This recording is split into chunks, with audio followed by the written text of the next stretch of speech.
postuler à une offre d'emploi pour Dubaï ou pour Doha.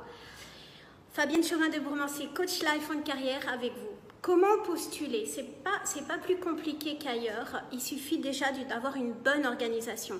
Et le premier conseil, la première chose que je peux surtout vous conseiller, c'est de commencer cette recherche d'emploi depuis votre pays d'origine. Donc que ce soit la France, que ce soit l'Angleterre, que ce soit le Canada, c'est surtout de commencer avant. Pourquoi? Parce que vous allez avoir un gain de temps en argent et en temps.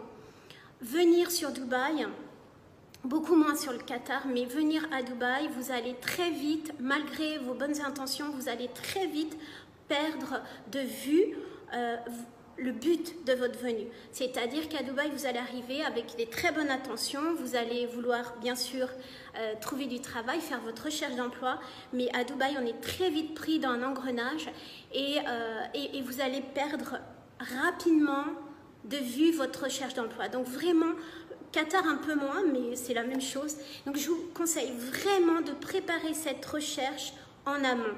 C'est-à-dire que comment on postule, on va se faire une liste d'entreprises dans lesquelles vous avez envie de postuler.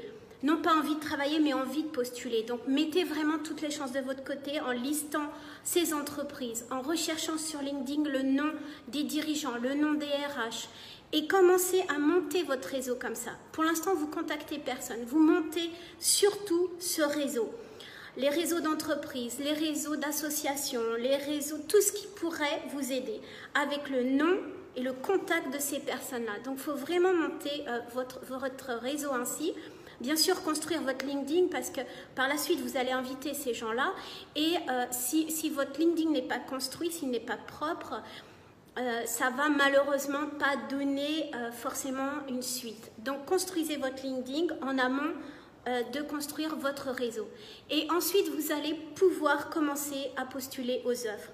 Les offres, vous allez les trouver sur LinkedIn. Les offres, vous allez les trouver sur Indeed, sur divers sites, sur le groupe des Friendships Pôle emploi également sur Facebook.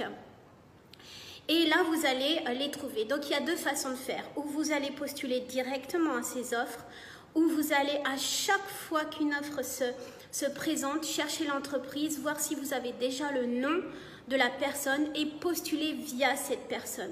Si vous avez un ami, un contact en commun, c'est encore mieux parce qu'elle va vous servir de recommandation. Donc, vraiment, l'importance de construire votre réseau en premier lieu.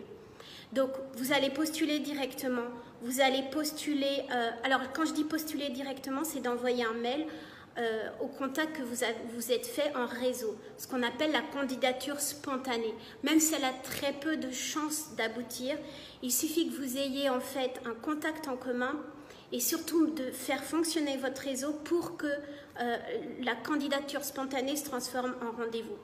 Candidature spontanée, postuler à une offre. Et la troisième chose que je vous conseille vivement, si vous êtes déjà sur place, c'est absolument de faire du bénévolat. Alors vous allez me dire, oui, mais on ne travaille pas pour rien, etc. Certes, mais vous n'allez pas travailler pour rien. Ça va payer un jour ou l'autre. Si vous avez la possibilité d'être déjà sur place parce que vous êtes la femme... vous êtes sponsorisé par votre mari ou par votre femme ou peu importe, faites du bénévolat. Allez dans les associations qui s'occupent de l'emploi, allez dans les associations du domaine dont vous avez envie de travailler, que ce soit le commerce, que ce soit les banques, etc. Faites des actions, c'est vraiment, vraiment important. Beaucoup de mes candidats ont trouvé via ce canal parce qu'elles ont montré, je parle des candidats en général, pas que les femmes, mais ils ont montré vraiment leur envie de travailler, leur envie de faire et du coup, ils se sont fait remarquer professionnellement et démarcher pour ensuite trouver un travail. Et ça peut aller très vite. Ne négligez pas ce canal. Si vous n'êtes pas sur place, faites comme si vous étiez déjà dans une association, c'est-à-dire que via un blog, via LinkedIn, via un site web, peu importe, surtout Insta par exemple, Instagram, montrez-vous actif professionnellement. Parce que Facebook, c'est bien, mais ce n'est pas le fait de raconter votre vie. Donc, montrez-vous professionnellement, mettez des articles, vraiment faites comme si vous étiez dans cet emploi. Et c'est vraiment ces canaux qui vont vous aider à trouver un emploi, que ce soit sur Dubaï ou le Qatar. Et bien sûr, nous sommes également là pour vous aider, que ce soit via nos formations, via nos coachings privés. Je vous retrouve très vite pour une nouvelle vidéo et à très bientôt.